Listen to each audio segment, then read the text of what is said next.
É um prazer muito grande nós estarmos mais uma vez juntos aqui no nosso querido Tempo de Papo de Graça. Hoje estamos por enquanto apenas o Fonseca e eu.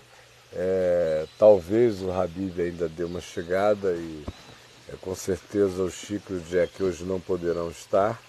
Eu não sei ainda se o Anderson conseguirá, eu tinha entendido que ele viria também. Mas estamos nós dois por enquanto e milhares de nós aí participando, podendo ter a chance de entrar aqui no lugar das perguntas, que eu, como disse ontem, não vou mais chamar de chat, porque de fato não é um lugar para o chat, porque se houver chat a gente não conversa, fica um mundo paralelo e fruto dessa hiperatividade mental que não consegue focar. Foi uma coisa que ontem a gente conversou quase 20 minutos a respeito aqui no início do programa. Então, eu reforço o fato de que gostaria muito que você usasse esse ambiente que tem aqui dentro do site da VMV TV, não para ficar chamando pessoas para uma conversa paralela, mas apenas para fazer a sua pergunta. Então, o melhor a fazer é você maximiza a tela, assiste em tela grande. Se enquanto a gente estiver conversando você tem uma pergunta, você dá uma minimizada, vai no escape, a tela fica pequena, aí o chat aparece, você posta a sua pergunta, o Fonseca recebe e a gente conversa. Porque, como ele explicou ontem, explica de novo. Tá. É o seguinte, existe um pequeno atraso do momento em que o Caio está falando para o momento que chega aí na sua tela. E então a galerinha conversando no chat, às vezes até comentando mesmo que a gente está falando aqui, mas comenta fora do horário. Aí eu prestando atenção na conversa do Caio e prestando atenção no que vocês estão conversando aqui para eu poder pegar as perguntas que ficam misturadas no meio do papo. Pra mim fica parecendo um samba de crioulo doido. Que o Caio tá falando uma coisa e vocês já estão comentando o outro por causa desse delay, desse pequeno atraso. Além do que é aquilo, não é? De fato, se você não achar isso assim, Tiranossauro Rex demais da minha parte, eu de coração pediria a você para não fazer disso um chat, porque isso distrai, fica uma conversa paralela. Não faz sentido, se for para ficar uma conversa, é melhor ir para um chat convencional e ficar lá conversando. Aqui é para a gente prestar atenção no que está rolando e, em havendo dúvida da sua parte, pergunte. Se você gosta das pessoas que participam aí, é fácil saber quem são e chamá-las para um lugar de conversa numa outra hora onde você converse à vontade. Mas aqui, até para não distrair os outros, nem o Fonseca ficar perdido no meio de um monte de comentários paralelos, achar perguntas pertinentes, nós abrimos esse espaço foi para interatividade de você conosco. A ideia não é criar um ambiente ao lado, um corredor aqui de distração, que fosse igual a gente sentar numa mesa para conversar, um grupo de amigos, e dois sentarem ali na ponta e passarem a noite inteira conversando um no ouvido do outro. É tão assim, sem sentido quanto isso, quanto estar presente num lugar de adoração e ficar excitando uma conversa ao lado. Então, cada coisa tem sua hora, tem sua pertinência e parte da sabedoria da vida é uma questão de saber se posicionar em todas as coisas, né? Então, nosso tema de hoje é uma sequência que foi proposta por mim a partir do tema de ontem, que foi uma sugestão do Habib. Só um pouquinho, Caio, desculpa. Pois não. Frisou tudo aqui. Eu não sei se está frisado lá. Não, lá está tudo normal, certamente. Senão você saberia. Senão o Edivaldo avisaria. Acho que você tem que dar um refresh aí. Então, o tema de ontem foi trazido pelo Habib e tinha a ver com transplante de órgãos, mas mais especificamente sobre o que acontece com determinadas pessoas que sofrem transplantes de coração. É um trabalho começou a ser produzido há 15, 20 anos atrás pelo Dr.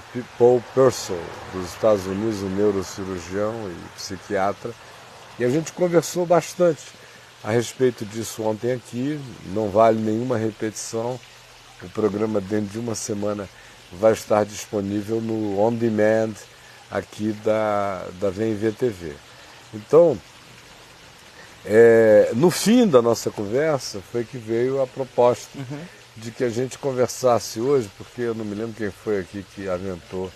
Foi o Habib mesmo que falou sobre aquela ideia antiga de mudar de cérebro e que alteraria Foi eu falei, já pensou se a gente conseguisse desconectar o cérebro e botar ele aqui dentro? Aí brincou, cortar a cabeça, fica mais fácil colocar a cabeça no pescoço de alguém, né? Aí, bom, a coisa evoluiu de modo que a gente propôs que a conversa de hoje fosse não sobre transplante de cérebro, que ainda é uma coisa impossível para neurociência, né?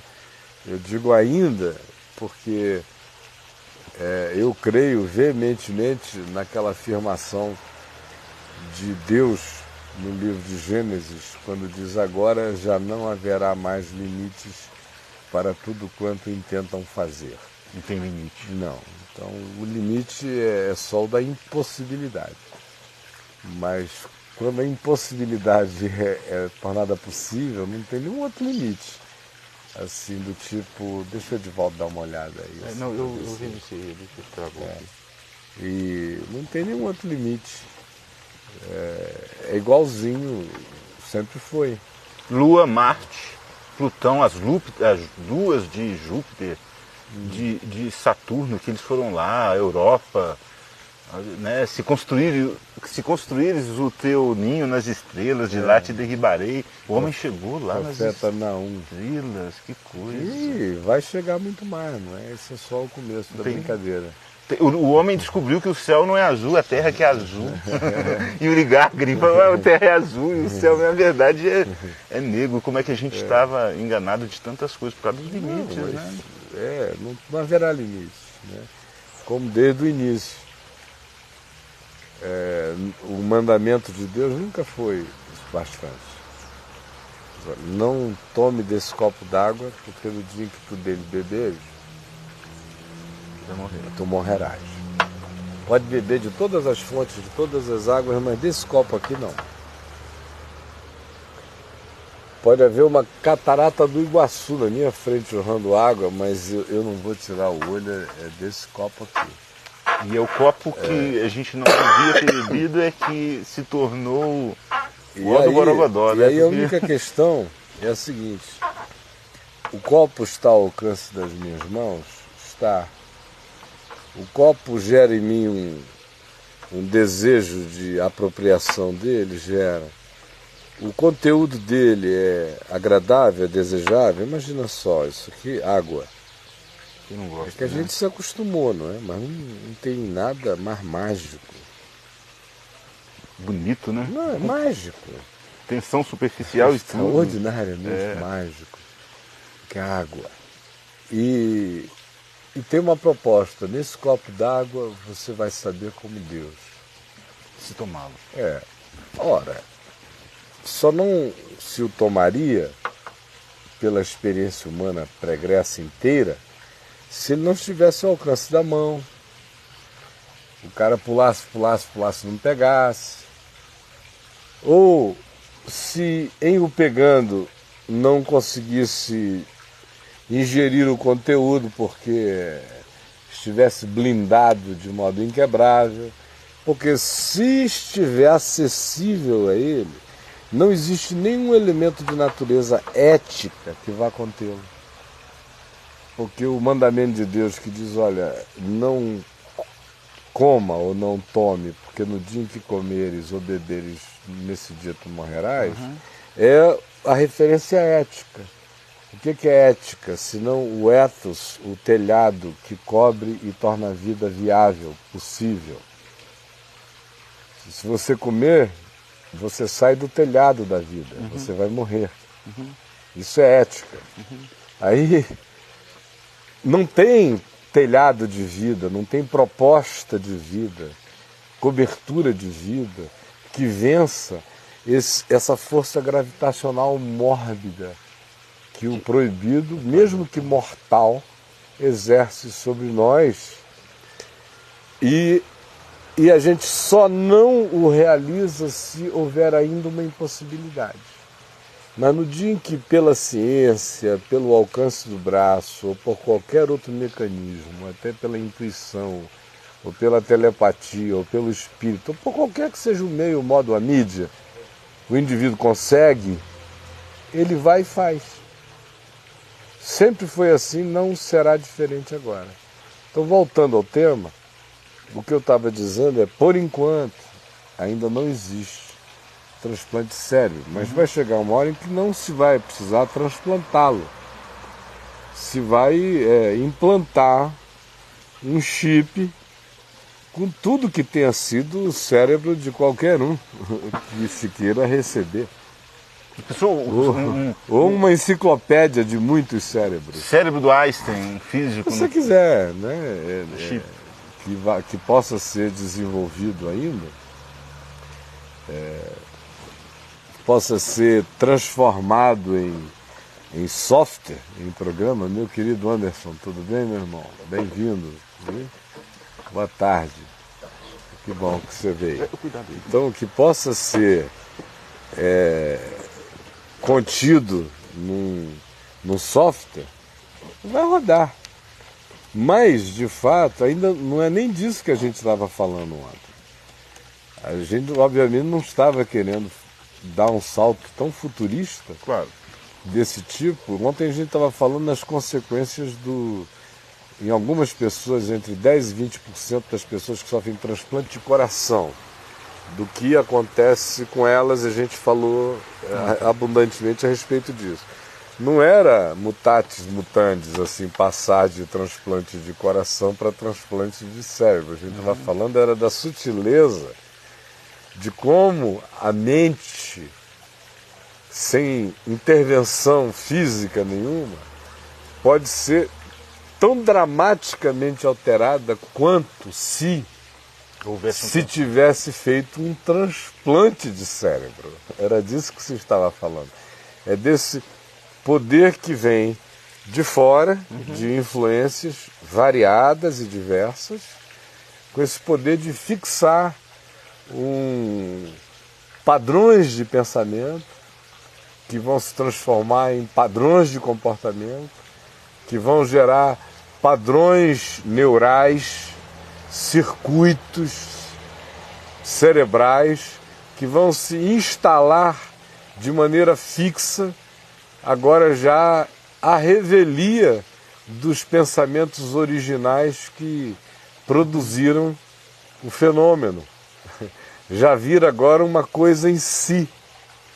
E quanto mais você vai agregando esse tipo de fixação de pensamentos, geralmente perversos, sim, geralmente perversos, mais você vai mudando o padrão geral da sua estrutura de pensamento, quanto você vai alterando as suas pulsões de sentimento, quanto você vai gerando novos padrões de comportamento que, em sincronificando, vão estabelecer alterações até neurais e cerebrais.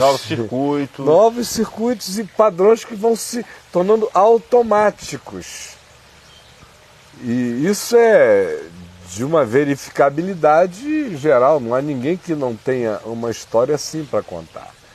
De alguém que tenha mudado tanto assim para o mal. Afetando comportamentos. Totalmente, virando uma outra pessoa. Se tornando irreconhecível.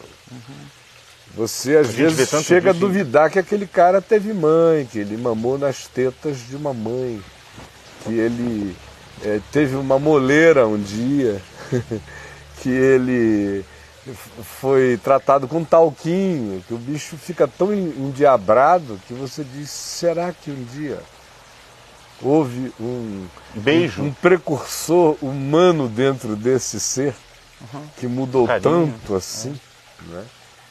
E quais são os principais fatores de influência para que isso aconteça? Porque hoje se sabe que mesmo os componentes de herança genética, por mais poderosos que eles sejam do ponto de vista da produção de comportamentos, eles têm ainda o seu poder limitado. Eles precisam encontrar uma ambiência que os estimule e que os favoreça. Ou seja, uma má herança genética de construção, vamos supor, cerebral defeituosa, com tendência a determinado tipo de comportamento, ela pode ainda ser profundamente influenciada por um meio ambiente carregado do oposto, carregado que seja um contraponto significativo. Que leve em outra direção. E leve em outra direção. Afinal, nós não somos só cérebro, né? Nós somos almas viventes, nós temos psique para além do cérebro, nós temos espírito como um ente mais profundo em nós. Então, o hardware pode estar defeituoso, mas há mecanismos nesse software que podem até se limitar no rodar, mas eles existem com uma carga superior. Então, às vezes o reforçamento do meio ambiente gera um contimento, mas quando alguns defeitos e propensões herdadas já geneticamente se juntam a heranças culturais familiares e se reforçam por um momento contingencial familiar e circunstancial ou parental ou de relacionalidade fraterna mais ampla, também carregado de perversidade ou de doenças relacionais, aí junta a fome com a vontade de comer, aí o bicho vai embora, né? Como também você tem aquelas outras situações que são o indivíduo, nenhum de nós é neutro, né? A nossa tendência é perversa, nós somos egoístas, o melhor de nós é mal. Então, isto posto, o mais santo de nós é perverso e egoísta, por mais sutis que sejam as nossas perversidades, mas existe a latência de uma maquinação perversa, ainda que a gente a esmurre e a reduza à escravidão. Mas o mal habita em mim. Então, E esse mal que habita em mim, com certeza habita também a minha mente. Habita tudo, habita em mim. Habita em O meu ser, em todo ele. Ele tem suas ramificações em todas as dimensões, ele habita em mim. Então, esse mal que habita em mim, ele tem uma tendência. Por isso é que a salvação de um homem é um milagre. A salvação de um homem é um milagre. Sim. Sempre é. Não é? Não é só quando ele levanta a mão assim, ouvir um pregador, se eu quero Jesus, levanta chorando. Isso aí é a caricatura da cena da salvação. Eu estou falando da Mas salvação. Geralmente acontece muito disso. Aqui no Ocidente. No coração, no ambiente ocidental cristão. Eu aceitei Jesus assim. Agora, tem muita gente conhecendo Deus fora do ambiente ocidental cristão. Sem levantar a mão nenhuma, em sonhos, sozinho, sem saber explicar. A voz de Deus falou com ele. Ele não tem um nome para dar aquilo ali, mas ele vai ser obediente àquela voz para o resto da existência dele. E é a ordem de Melquisedeque, o Espírito sopra onde quer. Eu sou é o meu nome, Deus aparece com ele e não fala, não, meu nome não é Deus, eu não, eu sou. Ele é o Jesus que curou o paralítico lá do templo de Betesda e não precisou antes de tudo se apresentar, olha, eu sou Jesus, nascido de Belém de Nazaré, filho de José e de Maria, filho de Deus, vou te curar agora, não esquece, pega o meu cartão. Não, curou, foi embora. Precisou apresentar currículo. Não, e o cara perguntava quem foi, ele não tem a mínima ideia quem foi que me curou, mas o mesmo que me disse, levanta, toma o teu leite. O mesmo que me curou me disse, levanta, toma o teu leite. Ele faz assim o dia inteiro. Aquele caso ali é porque ele estava presente, mais tarde ele veio e disse, olha, sou eu que falo contigo. Mas não, Não tem propaganda. E Deus não é propagandista dele mesmo. Não é? Ele não é o diabo. Ele não diz assim, não farei enquanto não souberem que meu nome... Não, o nome dele ninguém sabe. Jesus, quando chegava na hora de falar do Pai, ele não dizia Jesus e o Pai. Ele dizia o Filho e o Pai. Quem me vê a mim, vê o Pai. Você vê que em momento nenhum Jesus diz assim, quem vê Jesus, vê o Pai. Não é porque Jesus, eu não estou fazendo nenhuma diferença... Eu só estou dizendo é que o Filho é uma dimensão infinitamente anterior ao que o nome Jesus significa no entranhamento histórico. Então, ele mesmo naquela hora, ou quando ele quer chegar e fazer aquela submissão do Filho ao Pai, que diz isto, nem os anjos sabem, nem sequer o Filho, ele está sempre afirmando isso aí. Então, voltando aqui para nós,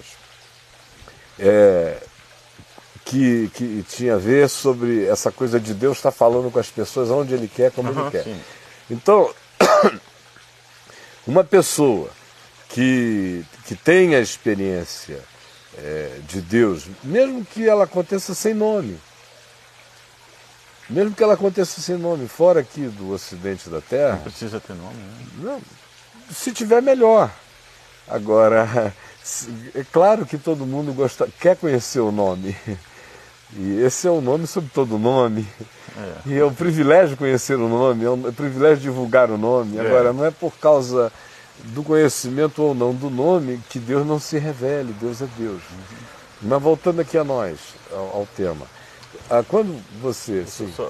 Antes dos meus filhos terem consciência do meu nome, eles já recebiam um beijo meu, abraço meu. Precisa... Se eles nunca tivessem sabido o teu nome, você não os consideraria seus filhos? Fala sério, né? Um pai que só tem os filhos que conseguem admiti-lo como pai, não é pai. Não é pai. O verdadeiro pai é aquele que continua pai, mesmo quando o filho quer a sua morte. Como Davi, né? Que fugiu para não brigar. Como o pai do filho pródigo. Quando o filho pródigo pediu que o pai lhes repartisse os haveres, na cultura antiga do primeiro século, o que ele estava dizendo é: você está demorando demais a morrer. Era como dizer: pô, você não cansa não? Por que você não morre? Uma ofensa muito grave, né? Violentíssima, das mais violentas. Era como desejar a morte do pai. E o pai deu. E quando o filho voltou, ele perdoou. Assim é o pai. Assim é Deus, Jesus está dizendo. Deus é assim. Deus é assim. Mas, sobre o tema da mente, você frequentemente tem aquelas pessoas, eu estava dizendo, a tendência de todos nós é para a inclinação do mal. A menos que haja esse milagre da salvação, que foi o que Jesus disse, não é? Quando disse que dificilmente um rico entrará no reino dos céus. Lembra do contexto nos evangelhos? Mas o que é impossível. Porque o cara tinha se afastado triste, apesar de ser amado. Por causa dessas grandes riquezas, ele foi embora. Aquele rico amado, jovem rico. Aí Jesus disse: dificilmente. E é mais fácil passar um camelo pelo fundo de uma agulha. Aí Pedro ouve aquela história toda e diz: Senhor, sendo assim, quem vai ser como salvo? É possível ser salvo? Quem vai ser salvo? Aí Jesus disse: os impossíveis dos homens são possíveis para Deus. Né? Incluiu até o jovem rico no pacote, de novo.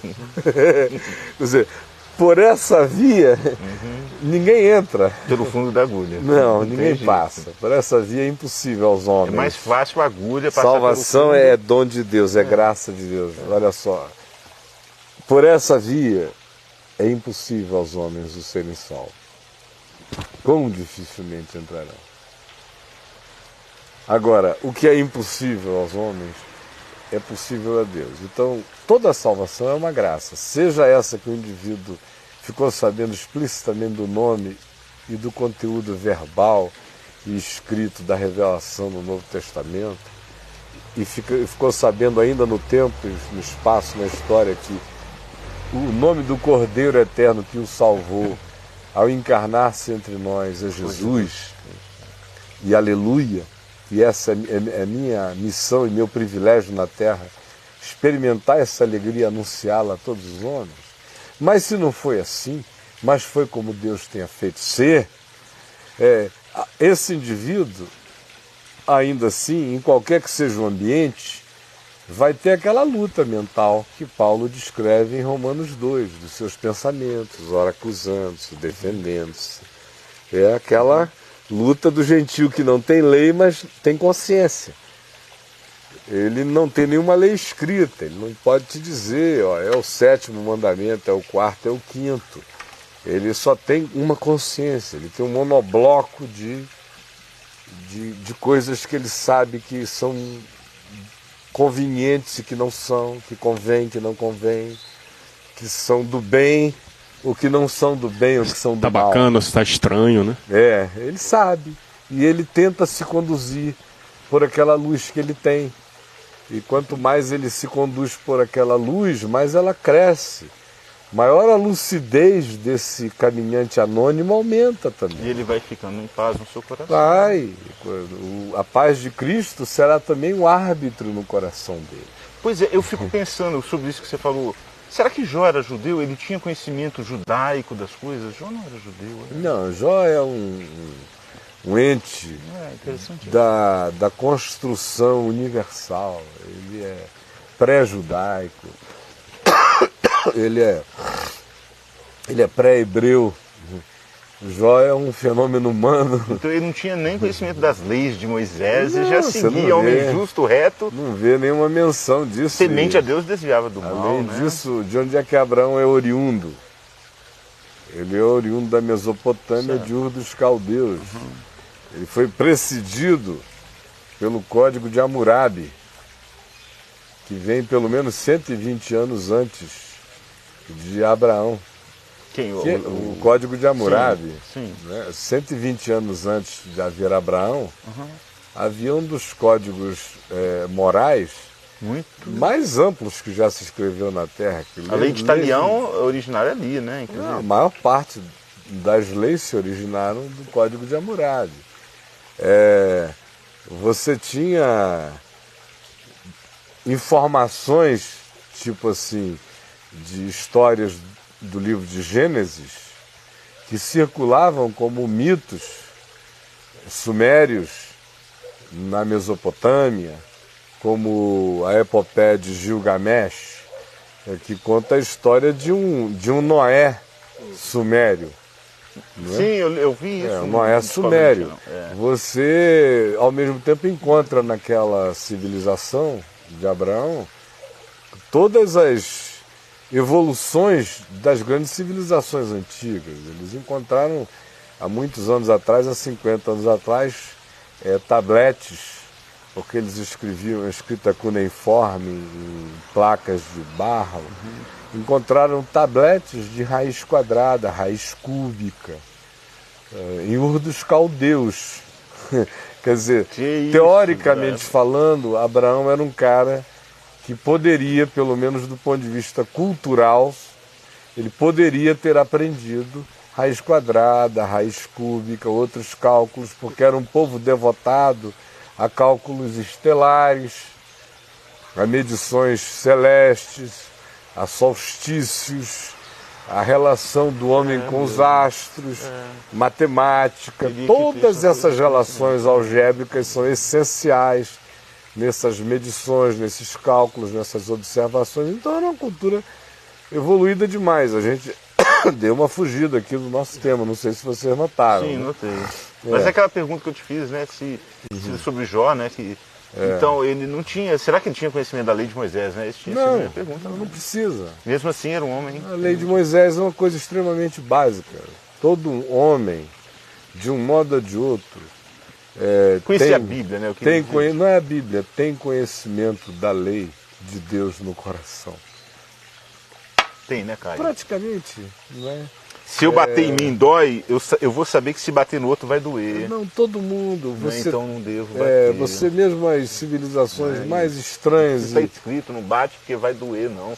Eu já sinto. E primitivas têm seus códigos mínimos de relacionalidade, e aonde você encontra um eixo mestre que não se desvia muito. Às vezes é praticamente idêntico esse eixo mestre. Né? Pode não ter adorar a Deus, a um só Deus, ou não fazer imagens de escultura, mas honrar pai e mãe é um valor intrínseco, universal, né? Festa, descanso, consagração do dia, celebrações, tipo de gratidão cósmica, vamos dizer assim, ao também, sol, à lua, também né? É um valor universal. O respeito à própria família, ou à sua esposa, ou à do outro, também é um valor universal. Até quando acontecem trocas em determinados ambientes tribais, ou concessões, elas são acordos que fazem parte da mesma lei, de modo que não é interpretado como uma ofensa ou uma traição, quando é o caso primitivo. Do contrário, sempre é. Matar, eles podem sair para a guerra e arrancar o scalp, mas matar o indivíduo friamente ou em determinadas circunstâncias vai caracterizar homicídio em qualquer lugar da Terra. De modo que nós ocidentais, de cultura judaico-cristã, somos muito idiotas e ficamos estupidificados mentalmente pela ideia missionária de que se não houver determinadas informações, não existe consciência humana na Terra, o que é mentira. E pior ainda, se não falarmos a palavra mágica, Jesus Cristo ou Jesus Christ, não sei como é que fala em outras línguas, a pessoa vai para o inferno, porque não aprendeu ou não ouviu esse nome. Às vezes levam só a conjunção de letras e falsificam o conteúdo e a pessoa. Não é?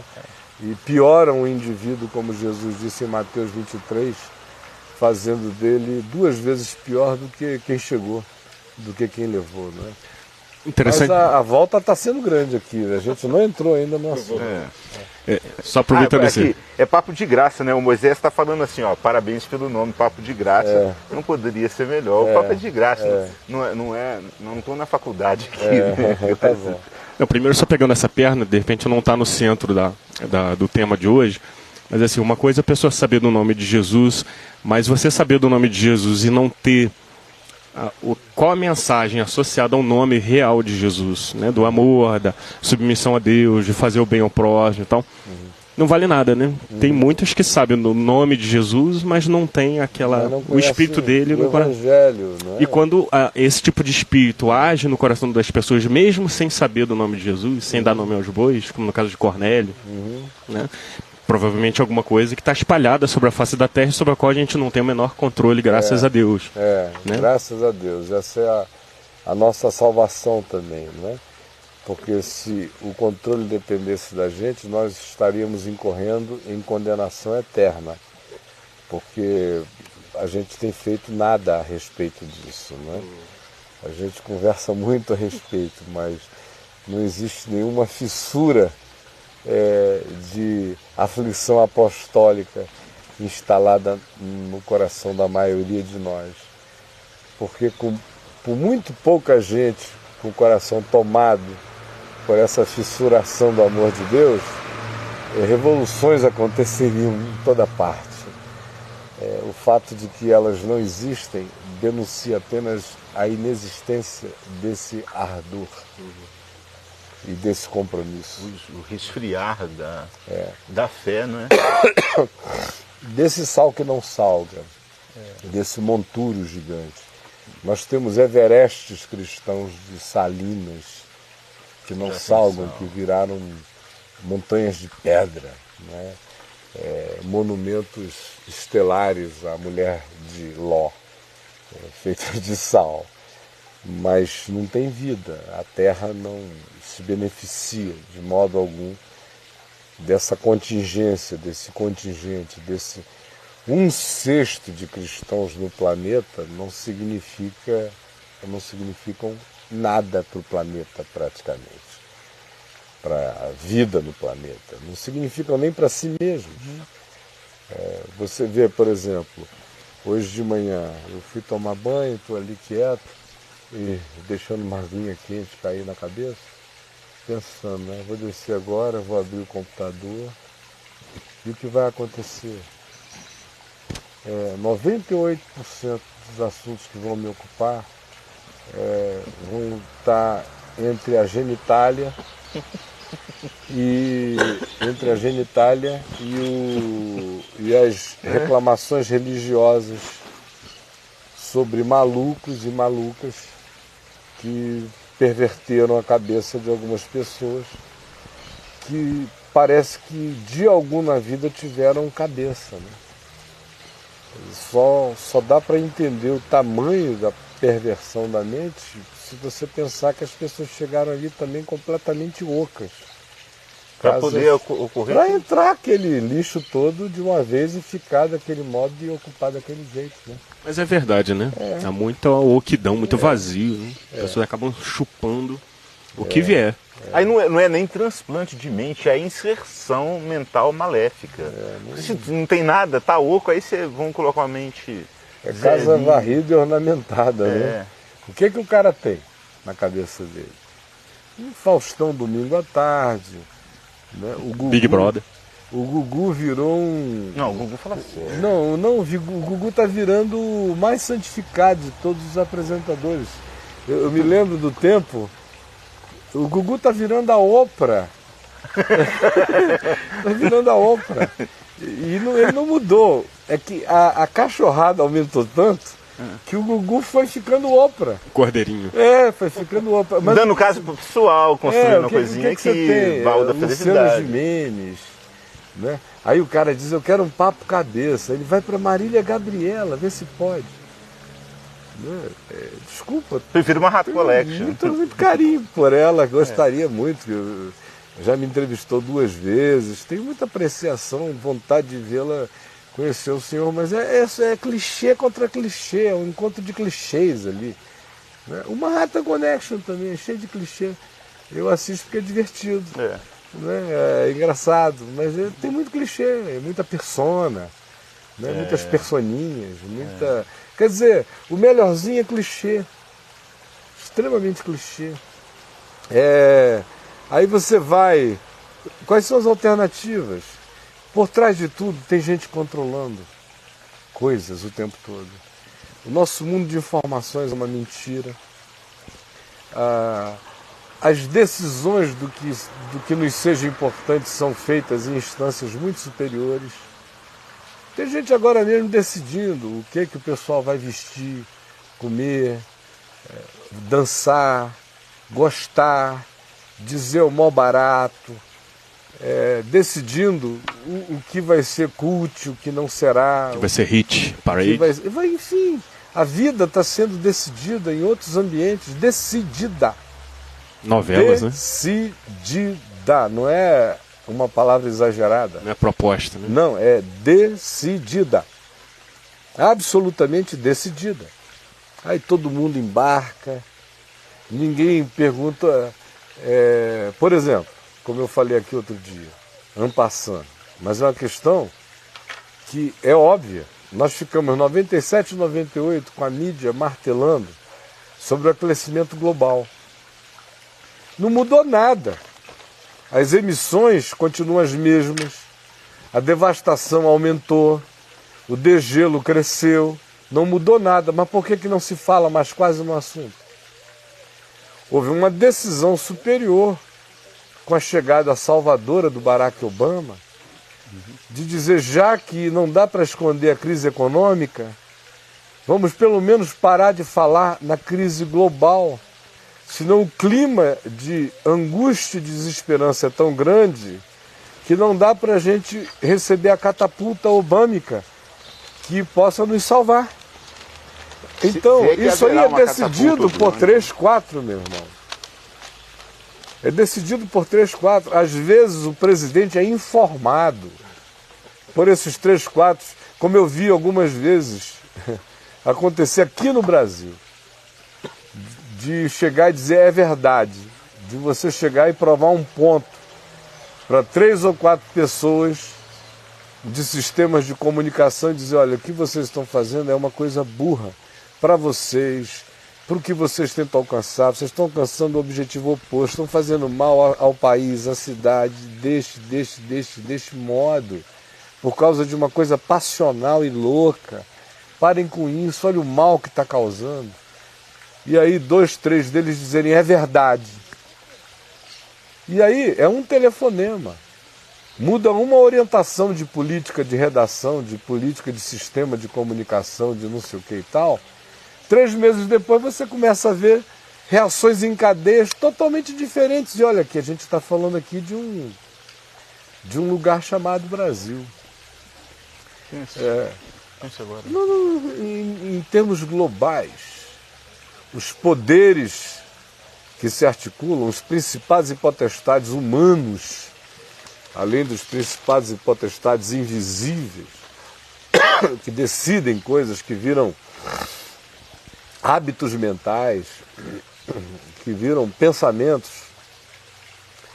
que viram interpretações, que se tornam modos de conduzir a vida, que se tornam valores existenciais, que viram ambições de significado psicológico, de autorrealização, e que vão tornando a existência do indivíduo, de fato, uma escravidão absolutamente alienada, de modo que o grande transplante é encher a oquidão mental com esse lixo que gira, depois que se transforma num programa existencial, faz o indivíduo se transformar num autômato conduzido pelas emissões das sugestões que ele recebe a vida inteira dessas máquinas de emular, de divulgar, de provocar e de conduzir,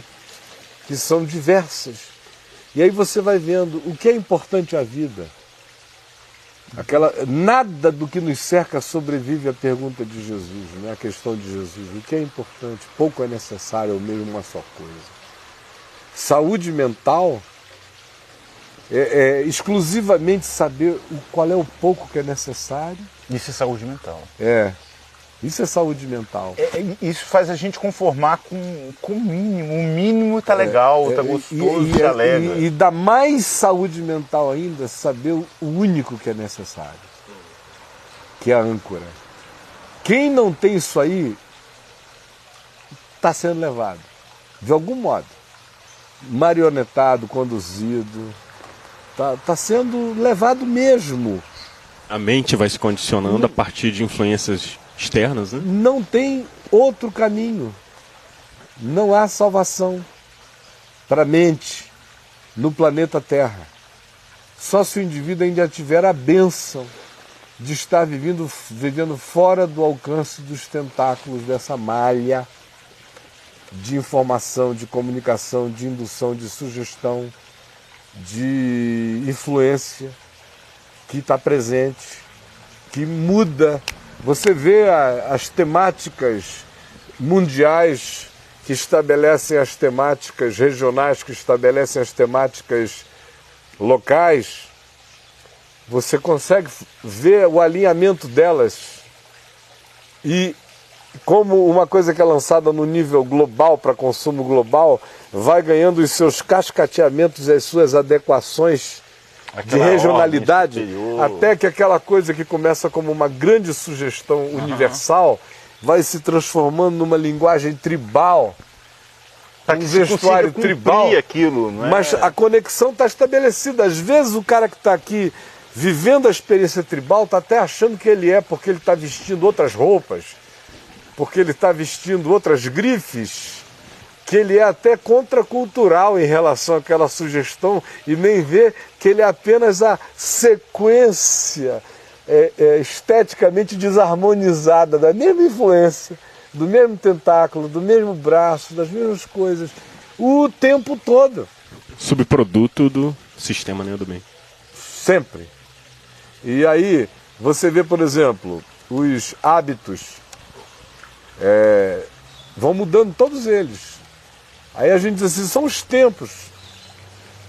Bom, você pode recorrer ao inconsciente coletivo, você pode fazer uma viagem assim mais sofisticada, mas em tempos posteriores à universalização dos meios de comunicação e em tempos posteriores à internet, a gente não precisa mais nem do inconsciente coletivo, embora ele esteja aí sendo carregado todo dia.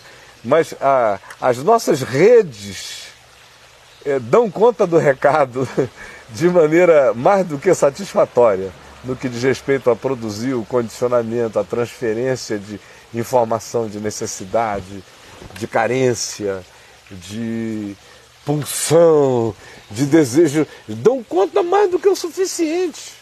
Graçam e ninguém sabe. O pessoal está apenas assim dizendo, são os tempos. Tempos porcaria nenhuma. Tempos porcaria nenhuma. O pessoal está pedindo, cara, para você dar exemplos concretos. De quê? Sobre isso, sobre sobre esse transplante de mente, de cérebro. Por exemplo, eu acho que está querendo assim, aquela coisa bem concreta, que o sujeito entra em determinado local, com o tempo ele ficou de um jeito, dessa forma. Não precisa entrar não. Eu estou dizendo o seguinte, basta nascer no planeta Terra. Está aqui, olha, eu vou ler a Bíblia, que eu acho que é melhor, depois eu dou um exemplo. Porque se o que eu disse não foi compreendido até agora... eu acho que ele quer concreção. Eu sempre acho que conceitos valem mais do que histórias. É por isso que, às vezes, eu corro o risco de ser abstrato demais para algumas pessoas. Mas eu sou assim... Não, eu prefiro o conceito também, porque se você me contar uma piada, eu esqueço ali, mas se você me disser uma ideia, eu não esqueço nunca mais. Né? Então, aqui, Lucas 21, mas eu sou assim, nem todo mundo é assim, então eu respeito a todos. Lucas 21, 34. Acautelai-vos por vós mesmos, para que nunca vos suceda que os vossos corações fiquem sobrecarregados com as consequências da orgia, da embriaguez e das preocupações deste mundo, e para que aquele dia não venha sobre vós repentinamente como um laço, pois há de vir sobre todos os que vivem sobre a face da terra. Vigiai, pois, o tempo todo, orando, para que possais escapar de todas essas coisas que têm de suceder e estar em pé na presença do Filho do Homem. Então, Jesus está dizendo aqui, descrevendo esse cenário dos últimos dias, ele diz que chega um momento de tanta globalização que as coisas passam a acontecer a todo homem em toda a face da terra. Quer dizer, antes de chegar esse dia em que Jesus venha, parousia e todo olho verá, o mundo já seria um mundo em que todos veriam tudo. Por exemplo, no Apocalipse, quando a grande Babilônia cai, não se diz que todos os moradores da terra a uma veem, a uma choram, a uma lamentam, que todos os mercadores de todos os lugares a uma. As duas testemunhas também. As duas testemunhas em Jerusalém, que ficam 3 dias na praça, que todos os habitantes da terra viram. Então é uma descrição que, por mais maluco que João fosse, não dava para dizer que durante 3 dias todos os habitantes da face da terra viram e se alegraram no mundo inteiro com as testemunhas mortas em Jerusalém. Então tem um ambiente de globalização nas descrições escatológicas do Novo Testamento. Esse texto aqui é um deles, onde Jesus está dizendo que chega um momento na face da terra em que não é só mais o que se faz de ruim para a vida, para a nossa própria vida, o que tem consequência para nós. É o conjunto do que é feito coletivamente na terra passa a ter de consequência absolutamente danosa, mesmo para quem não faz, pelo mero fato de você existir na ambiência. Do que está acontecendo. Por isso a ênfase de Jesus é tomem cuidado com as consequências da embriaguez, que não é evangélico, restringe isso a tomar um porre alcoólico, e não vê que Jesus não está falando de... É óbvio que se o cara resolveu optar por viver em estado embriagado, embriagado, a consequência será a mesma. Faz mal. Agora, não é disso que se está falando. Se está falando de um torpor psicológico e espiritual muito mais profundo, que é esse estado de embriaguez mesmo, de porre mental, de surto. Você vê a quantidade de gente surtada é impressionante. As pessoas não se seguram mais para nada, ninguém se segura, todo mundo querendo soltar, tem uma trepidação, tem um negócio que está ser largado, tem um estado de permissão para a morte, para qualquer coisa, se instalando crescentemente, as censuras diminuindo, todos os elementos da embriaguez. E não só as censuras, aquelas censuras draconianas. Não. É a censura moral mesmo. Estou falando da mais genuína censura, é aquela que te reconhece. Que se censura para reconhecer a tua existência. Eu não vou passar em cima desse caminho porque tem gente. Tudo isso morrendo. O bêbado te atropela. Porque ele não está te vendo. O outro, ele te vê e atropela. Está sem noção. Então, essa embriaguez, que nasce de muitas fontes, não só das químicas, sobretudo das fontes psicológicas, da propaganda, da indução. Não é? O Jacques Ellul escreveu um livro na década de 60 chamado Os Novos Demônios, onde ele listava vários deles, né? A política, a propaganda, a sociedade de consumo, a sociedade tecnológica, vários demônios. E um deles, a propaganda, esse poder avassalador. E olha que era na década de 60. Se ele estivesse vivo hoje, vendo toda a mecânica de indução, ele ia estar assustado, né? Então, esses poderes que estão aí presentes, que Jesus usa aqui e diz, olha, essa embriaguez mental vai assolar todos. É uma consequência, é um negócio que vai estar vibrando no ar. Você não precisa estar fazendo. Afeta quem está no Não precisa estar tomando picada de heroína, não precisa estar cheirando carreira de pó, não precisa estar bebendo até ser carregado, não precisa porcaria nenhuma. Não dá a sensação de que as pessoas estão virando meio androides, com Cada vez mais. menos coração e mais uma programação de mente que é estipulada, determinada pelo meio, pelo sistema, por essas forças que vão interagindo? A prova disso é que o indivíduo, por exemplo, se converte de uma igreja de androides, que é aquela que diz coma, não coma, levante-se, tudo programado, assente-se. Agora todo mundo diga amém. Agora todos dizem assim. Agora você pode namorar, agora é igreja de androides. Você o traz para a liberdade da graça de Deus, ele, por mais oprimido que estivesse lá, 4, 5, 6 meses depois ele está em crise. Angustiado, pedindo uma ordem. Querendo um controle. Querendo uma ordem de, pelo amor de Deus, me dá um comando. Porque a mente dele foi programada. Assim. Me dá um comando, aí fica aquele buraco, dá a impressão que ele está caindo, ele sofre vertigens da liberdade. Né? Então, o torpor, tá aí, é global esse torpor. A sensação é que se não tiver essa programação ele cai no nada. Né? Mas a embriaguez está aí.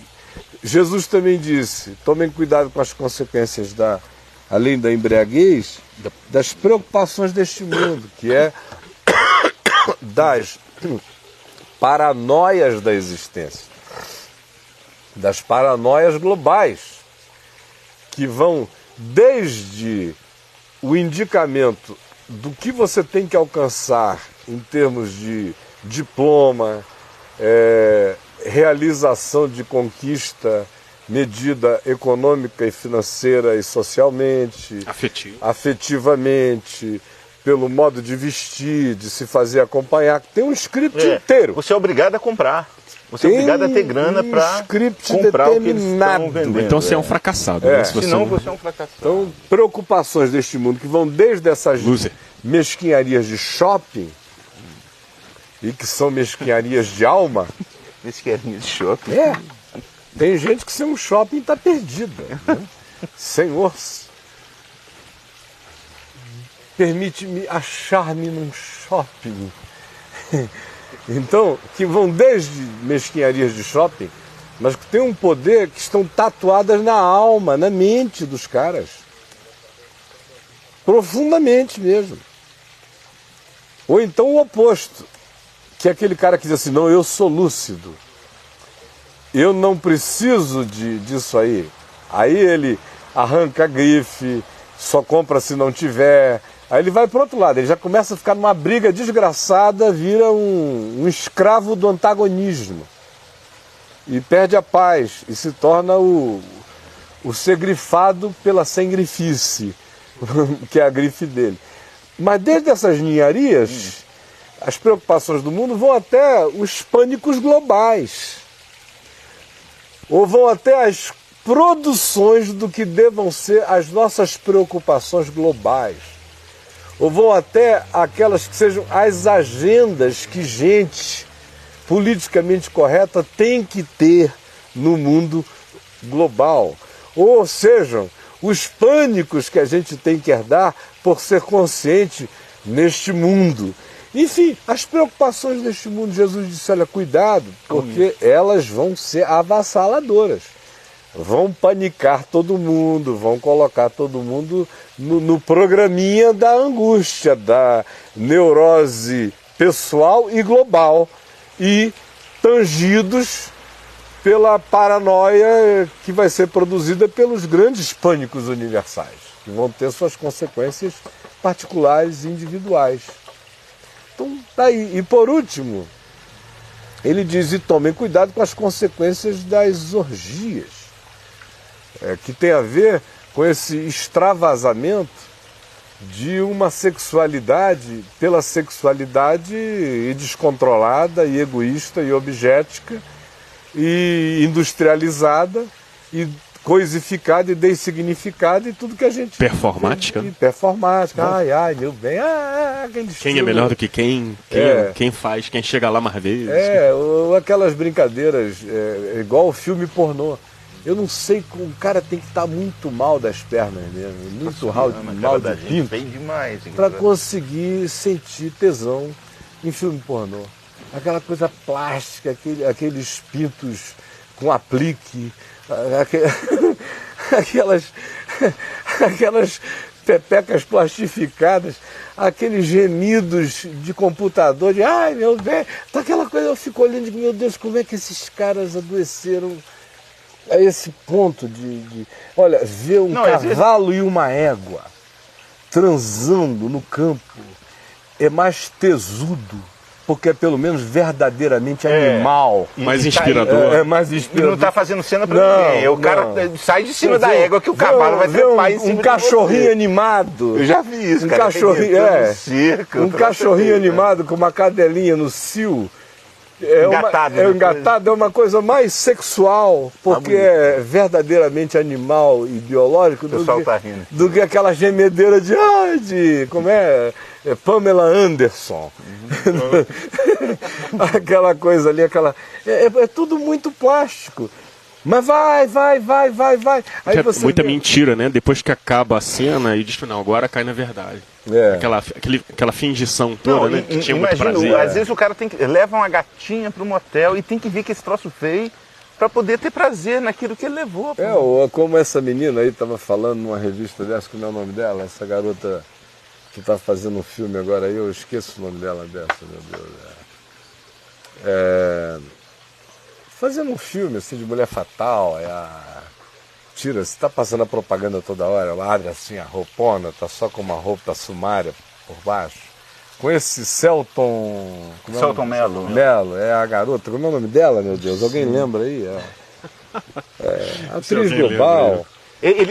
Enfim, mas ela é uma dessas musinhas por aí, e ela estava dizendo, a quantidade de homem que já broxou comigo não está escrito, né? Porque os caras, veja só, No meu tempo... Luana Piovani. Luana Alguém está falando, o Piovani. Zenilda já... No tempo na minha geração, a Luana Piovani não ia encontrar um cara para brochar com ela. Ela ia ser traçada. Agora, são os machinhos também, tão pequenininhos. Não, lá na minha terra a Luana ia ser é tudo Piovani. É tudo no Pio. Pio sem o vamos. Então, todo mundo piando. Aí ficam assim vendo a musa plástica, Luana Piovani. Aí chegam lá os caras, na hora do vamos ver, a pinguela baixa. Então... Pô, deve dar uma frustração, mas pra ela... A Luana já tá até com medo dos caras, né? Será que esse é mais um que vai ficar assustada comigo? Intimidado. Intimidado. Pois bem, voltando aqui à vaca fria, o fato é que eu queria só observar o seguinte, respondendo a questão dele, exemplos práticos. Por exemplo, de onde mais vem, prático que isso tá... de onde vem essa onda de swing que está acontecendo no Brasil de maneira descarada de 5 anos para cá? Deve ser, com certeza, eu acho que isso vem de Sodoma e Gomorra. Mas você nota que Sodoma e Gomorra dá intervalos para o mundo, né? Né? Dá. Há períodos inteiros sem isso. Há períodos quando isto acontece de maneira muito subreptícia. Não assim, divulgada, publicada, não de modo tão romano como está acontecendo, como aconteceu na França, de alguns períodos, como aconteceu em alguns momentos na Europa, nunca tão explicitamente na América protestante moralista, não é? Por quê? Aqui no grande Brasil, perigo assim quando sai do ambiente dos políticos, que é uma prática comum antiga, ou dos ricos, dos playboys, e vai caindo como hábito para a classe média, é uma disseminação de um estilo de vida, de um padrão. O José escreveu aqui, internet. Você acha que aumentou com a advinda da internet? Claro que aumentou. Né? Aqui em Brasília, quando fundaram a cidade, já tinha aquela brincadeira das chaves nas bandejas. Reunir militar, por incrível que pareça, é muito promíscuo, né? E mulher de militar, as experiências dos círculos militares são experiências de muita promiscuidade. O pessoal que já viveu em círculos militares sabe disso. Às vezes o cara é muito durão com a mulher e o taifeiro manda ver, né? O soldadinho, o reco que corta a grama dela, aquele negócio todo.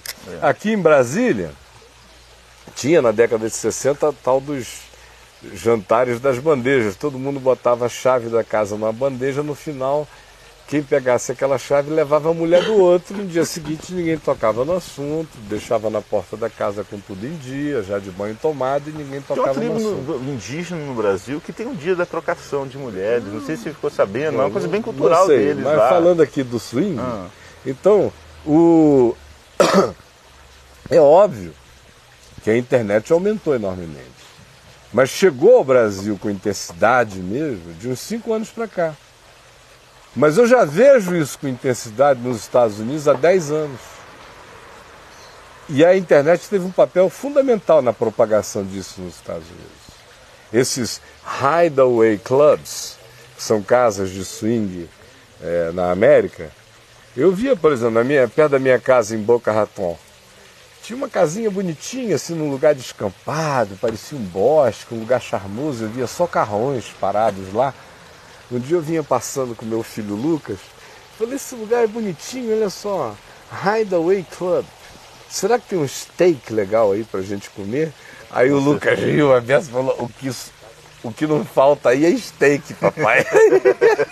Aí disse, você não sabe o que é isso aí não? Eu falei, não, é uma casa de swing. De swing só de casais casados. Não era permitido nem aquele casal que ia com uma namorada, era só com certidão casado. O cara levava ali eu, mulher, com sobrenome lá, casado, carteirinha e tal. E para participar da brincadeira tinha que ser casado também, não valia ser solteiro, senão era covardia. O cara tinha que entregar alguma coisa preciosa para alguém lá. Então, porque ninguém ia falar nada, né? Aí eu só vejo aquilo crescendo, se alastrando para todo lado nos Estados Unidos. Aí eu comecei a observar, quando é que isso vai começar a pegar no Brasil? É óbvio que já tem casinhas de swing aqui há algum tempo, mais de 5, no máximo 6 anos para cá, foi uma disseminação brutal. Aí eu comecei a ver evangélicos começarem a dizer que um dos grandes problemas deles era swing. Hoje em dia você já acha no meu site grupos de swing de igreja evangélica, escrevendo com resposta minha lá. Mas gente assim que se converteu no processo e trouxe uma bagagem secular, ou gente de dentro da igreja que não suportou tensões e... Tanto faz, né? Tanto uma coisa quanto outra. Tem alguns que vêm de fora com a carga, depois de conhecerem a igreja e não Jesus, o que fica é só a pulsão antiga, com os agravos criados pela igreja. Então, o segundo estado é pior do que o primeiro. E aqueles que estiveram dentro da igreja a vida inteira sob profunda repressão, às vezes precisam apenas de um marido meio doido, que começa a dizer, vamos botar uma pimentinha aqui entre nós. Aí a mulher não quer nem pensar, aí o cara diz, se você não for, eu vou sozinho. Aí ela começa a praticar o auto-engano de que ela não quer, mas para não perder o marido, ela irá. Mas ela irá se recriminando, se chamando de perversa, de má, mas está lá. E depois volta dizendo, eu não sei como eu consegui fazer aquilo 3 anos, e depois ele ainda me chutou o bumbum e me largou. O site está cheio de coisas assim. E agora, lá no fundo, quem não quer não vai. Se foi, é porque juntou uma vontade intensa de alguém de levá-la, com uma vontade confessada de não ir, e um desejo enrustido e latejantemente forte de se entregar à experiência sob um álibi, a bandeira de que eu estou fazendo isso para não perder o meu marido e tal. Como acontece no caso desses que nunca tinham tido a experiência anterior, são de igreja, mas acabam lá. Agora, no meio da moçada, não precisa de nada disso não. Está tudo muito simples. Quer ver, por exemplo? A gente tem falado isso aqui, deve ser a 4ª vez que eu digo a mesma coisa, só que no Papo de Graça sobre esse assunto. Usando Brasília como exemplo. Sem medo de estar exagerando. Para cada 10 meninas aí com menos de 30 anos de idade, 7 a 8 não são gays. Meninas. Para cada 10 meninas que não são gays, com menos de 30 anos de idade, tem 7 a 8 que, mesmo não sendo gays, quando estão sem ninguém, tem um rolo com alguma amiga cheirosa, boa de beijo, boa de língua, carinho, boa de libidinagem, boa de carinho. Mesmo não sendo... Não, elas se trocam e vão, fazem. Já que não está tipo parecendo um menino um pedaço, fazendo meia. Ou querendo experimentar novas coisas. Tipo menino antigo fazendo meia. Lembra dos meninos de antigamente de fazenda fazendo meia? Na minha terra chamava trocar isqueiro. Trocar isqueiro. Fazer foguinho. Não sei por que chamava isso. Pessoal, tinha parte da turma que trocava isqueiro. Esse tá por fora, esse negócio. Então você vê o quê? De onde é que vem esse negócio todo? São eras. Só que as nossas eras, elas têm cada vez menos a influência, por exemplo, de um dominador que conquistou, como era no passado. Hábitos mudavam subitamente porque partos dominavam um grupo. Os romanos tomaram o mundo. Antes deles, os gregos tomaram e helenizaram. Ou os persas fizeram isto. O Alexandre... Enfim, sempre tinha um poder militar que chegava com uma avalanche e a tentativa de fazer um transplante cultural, uma imposição de valores. Né? E os romanos sodomizaram boa parte da terra. Pois bem, hoje em dia você não precisa mais desse poder avassalador. Ele está presente, ele é uma consequência global. Ele não precisa chegar porque ele está, ele é. Mesmo onde ninguém o nota.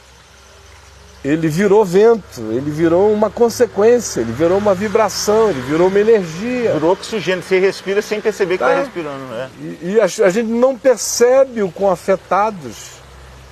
Nós somos o dia inteiro, as nossas mentes sofrem bombardeios. Eu diria o seguinte, O nosso si mesmo, que é o que eu tenho falado às quartas-feiras à noite, tentando distinguir um pouco o eu que é feito de uma só coisa, do pouco necessário, do si mesmo, que é esse Everest de coisas nenhuma.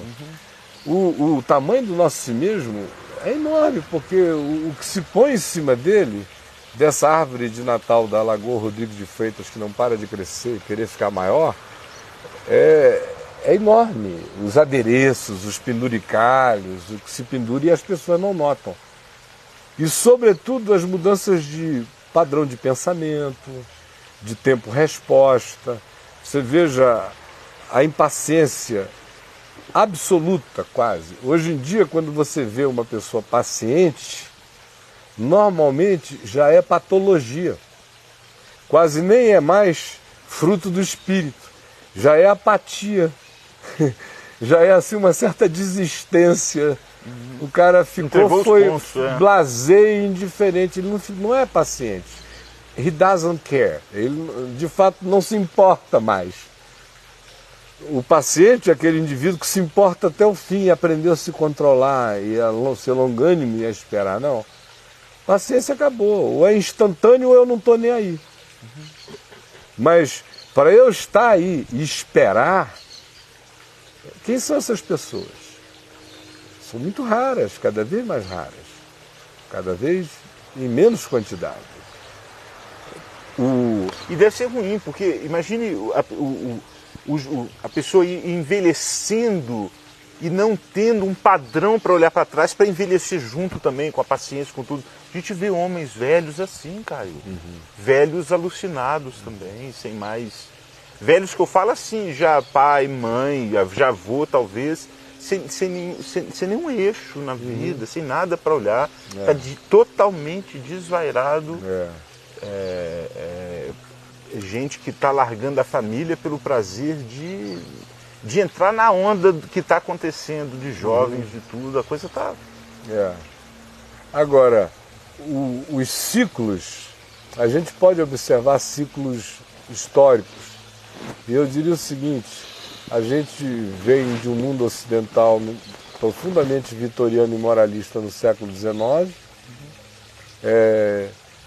que se rebelou contra esse moralismo vitoriano, mas ainda de maneira extremamente elegante na primeira metade do século XX, porque era já uma rebelião contra o moralismo vitoriano, mas uma rebelião elegante.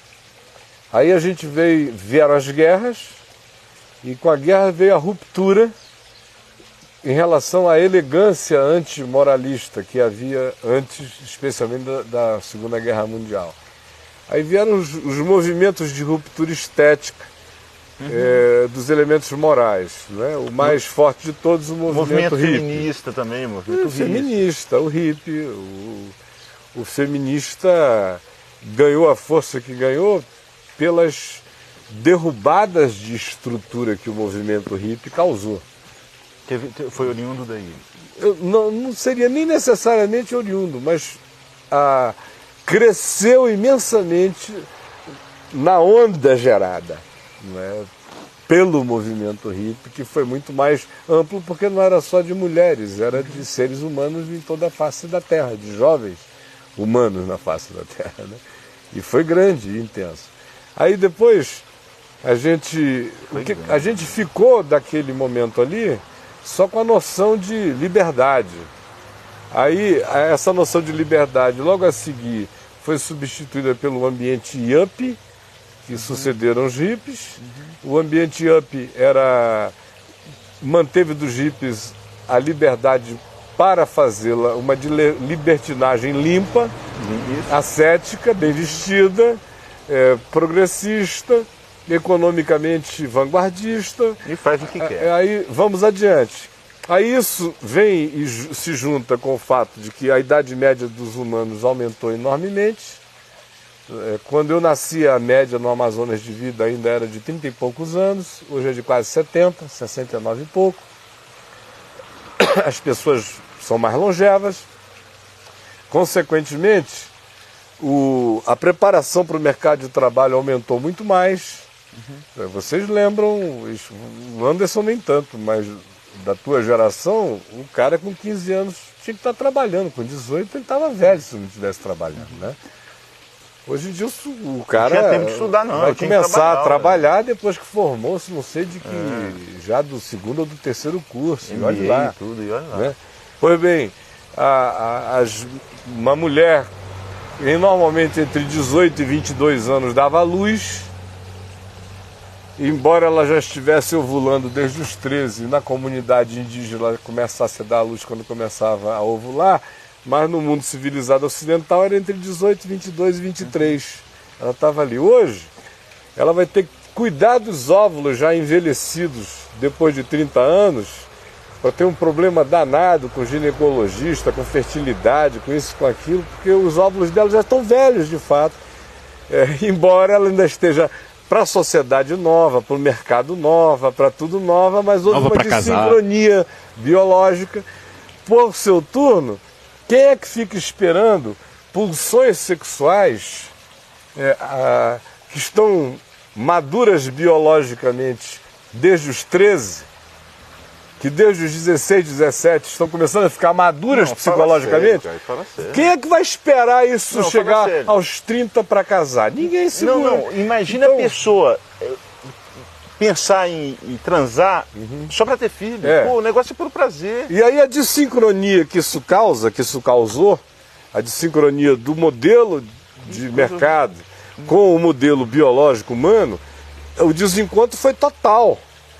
Agora, você agrega também a esse desencontro que botou tudo, quebrou todos os ritos, desorganizou o processo inteiro, jogue sobre isso esse fluxo de influências brutais, dizendo que é para fazer, que essas coisas são só coisas, que as noções eram equivocadas, faziam parte de um pacotão inteiro que foi jogado fora, e joga-se fora o pacotão inteiro sem que as pessoas percebam que, independentemente dos pacotes morais, existem verdades psicológicas, espirituais e humanas que estarão presentes sempre, que se elas são transgredidas dentro de nós, a gente prova as consequências, a gente se dissolve mesmo, a gente se perde no caminho.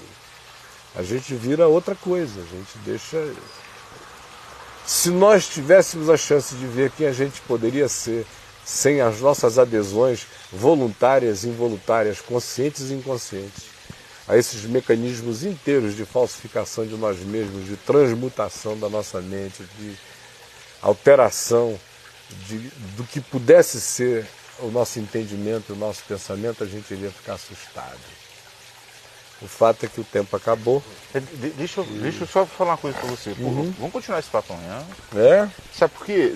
Tem muitas perguntas legais aqui, mas eu não as coloquei, porque isso tudo parece que foi introdução, e parece que precisava dessa introdução. Então tá legal. Então eu quero dizer para os irmãos que mandaram algumas perguntas, como Milton Palácios, tem pergunta aqui do Joseron. São perguntas que eu não as fiz porque não couberam, mas eles estão guardados aqui. Entra amanhã com a gente de novo, não é, Caio? Com certeza. Não é? Então, continuidade amanhã, sexta-feira, que é o último dia da semana, né? Hoje é dia 18? Hoje é dia... não sei. 18, acho 18, que é dia 18 de 18, hoje é 18. 18 de julho de 2009, então amanhã é dia 20, nós vamos 19, continuar. Hoje é 18, amanhã é 19. Nós vamos continuar esse mesmo assunto. Eu queria queria só concluir dizendo algo que eu falei aí quando a gente estava num terço do programa. E se todo mundo esquecer tudo o que foi dito aqui, eu queria que não esquecessem isso. É que sem a consciência de que uma só coisa é essencial e que pouco é importante, não existe a menor chance da gente manter a saúde mental e a identidade individual, que foi o que Jesus falou. Pouco é necessário ou mesmo uma só coisa. Quem não tem essa consciência... de que pouco é necessário, ser feliz com pouco, né? Que só tem uma coisa essencial e que pouco é necessário. Quem não tem essa essencialidade, que não tem a consciência de que pouco é necessário e se entrega à busca de fazer de si um ser onde tudo seja essencial e tudo o que exista e o que não exista se tornem necessários, esse é o ser que dissolve totalmente a sua individualidade e se perde. Ainda que possa dizer, meu nome é fulano de tal, minha identidade é essa, meu CPF é esse. Mas não existe um eu consciente de si ali dentro. O que existe é apenas uma legião, não de demônios, mas de emulações, de impulsos, de tentáculos que o conduzem de muito longe e que o vão levando. É o que Paulo chama, do ponto de vista sistêmico, de curso deste mundo, e o que ele chama, do ponto de vista espiritual, de o príncipe da potestade do ar. Sem falar que ambas as coisas atuam cada vez mais profundamente nos filhos da desobediência, que são os que se põem no caminho de transgredir o único que é essencial, a única coisa essencial e o pouco necessário, e se entregam com avidez a essa busca que é, de fato, um caminho de perda, de perda, de perda, de perda, de perda, de perda, de ir largando os pedaços, de se fantasmagorizando, carregando só projeções, cacos das fantasias humanas, mas não a si mesmo.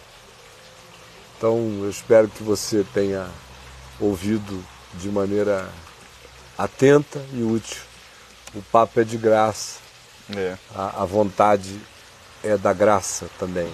É a vontade de que o que, sendo verdade do Evangelho dito aqui, entre em você com a força daquela espada que fere, mas que também cura a gente para sempre. Anderson, quer dizer alguma coisa para encerrar? Estava pensando aqui numa pergunta que pode ficar ecoando para amanhã, que a gente vai estar dando continuidade. Assim, para o discípulo de Jesus, como reverter ou se permitir ser alvo de uma reversão iniciada no coração de Deus, desse processo de desumanização, que me torna mais androide, mais robô, mais coisa e menos gente, menos sensível. Como enxergar em Jesus, no Evangelho, na palavra de Jesus, o caminho que paulatinamente vai me transformar numa pessoa de fato mais sensível, mais dócil, mais submissa à vontade de Deus.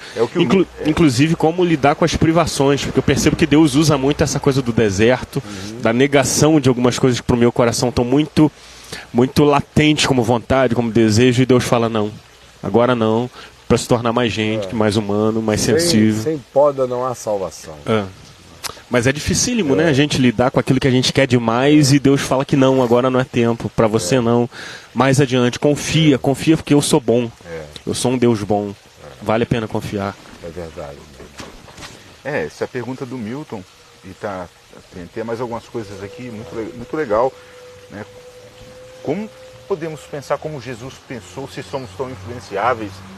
Não é? Bom, então fica para amanhã, tá bom? Fica para amanhã. Gente boa, Deus abençoe a todos nós e divulgue a Vem Ver TV, contribua, colabore. Você tem aí no site, está escrito aí como contribuir, tem todas as alternativas, ajude a gente. É uma bênção, mas é difícil. A gente fica aqui catando moedinha para fazer isso tudo se tornar real e possível. Então, se você puder não ficar entorpecido pelo espírito de insensibilidade desta era, faça esse bem ao seu coração e continue a se ajudar e ajudar milhares de outros que têm recebido essa influência de vida, em nome de Jesus. Obrigado. Eu que agradeço. E obrigado, meu querido Anderson. Deus abençoe a todos nós. Bye, bye.